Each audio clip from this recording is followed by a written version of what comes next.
Saudaraku, ini ada muntah besi yang menurut saya itu bendanya sangat bagus sekali, saudaraku. Seperti ini. Ini muntah besi dari lokasi terbaru, saudaraku, dan belum banyak orang yang tahu. Dan ini juga nempel magnet, kuat sekali sudah nempel magnetnya. Dan kita coba jarum, saudaraku, ya. Ini, saudaraku, dia juga nempel jarum. Namun tidak semua, saudaraku, tidak semua yang mau menempel jarum. Ini juga nempel magnetnya kuat sekali, saudaraku. Sangat bagus sekali, saudaraku. Lokasi muntah besi yang ini itu jarang orang yang tahu, karena lokasi muntah besi yang seperti ini, saudaraku, ya, itu memang dirahasiakan, saudaraku, dirahasiakan. Dan antiknya muntah besi yang seperti ini, saudaraku, itu seperti buah mengkudu, saudaraku. Ini ada seperti tumbuh-tumbuh batunya, ada penjulan-penjulan seperti ini. Dan kalau ditanya, Gus, apakah tuahnya itu bagus juga sama muntah besi Malwapati? Sama, saudaraku, kalau tuahnya itu sama, namun lokasi muntah besi yang ini itu jarang orang yang tahu, saudaraku, karena saya punya juga itu cuma beberapa biji, saudaraku. Ini muntah besi dari Jawa, saudaraku. Batunya itu hitam, saudaraku, hitam seperti ini, hitam legam. Dan uniknya itu tadi seperti ini, saudaraku. Dan kalau ditanya jenis-jenis muntah di daerah Pati, Jawa Tengah itu banyak sekali, saudaraku, banyak. Karena apa? Karena banyak juga petilasan orang-orang dahulu atau wali-wali zaman dulu, empu-empu zaman dulu itu banyak, saudaraku, di daerah Pati, Jawa Tengah itu.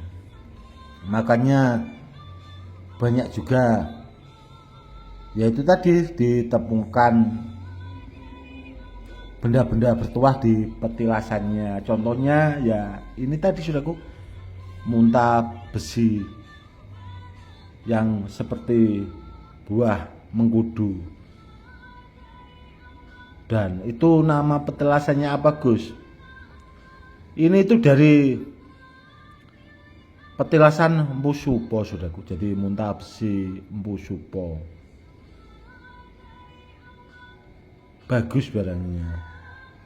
Dan ini kedepannya juga mau saya pakai buat leontin, saudaraku. Ya rata-rata bulat-bulat seperti ini, saudaraku.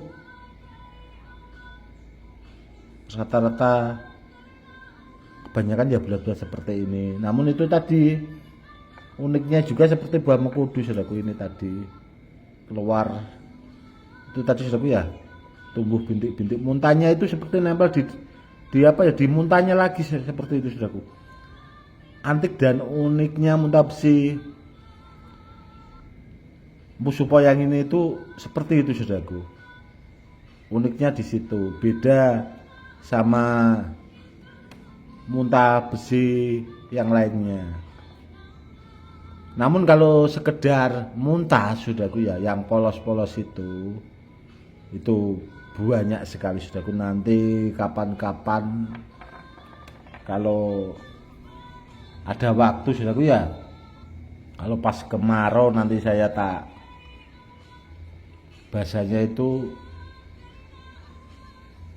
jalan-jalan lagi, atau bahasanya pulang ke alam, saudaraku. Nanti akan saya perlihatkan lokasinya. Dan kata Abah juga itu di ladang Abah saudaraku. Kebetulan Abah itu punya ladang itu sekitar ya 2 hektaran saudaraku. Itu ada goa keramatnya juga saudaraku. Di situ dulu ada juga dipakai buat bikin pusaka empu. Dan di situ saudaraku ya, muntah besinya itu banyak sekali saudaraku, bertebaran, itu masih utuh. Tapi itu saudaraku, kata Abah itu ndak nempel magnet, itu yang banyak, kata Abah saya seperti itu saudaraku.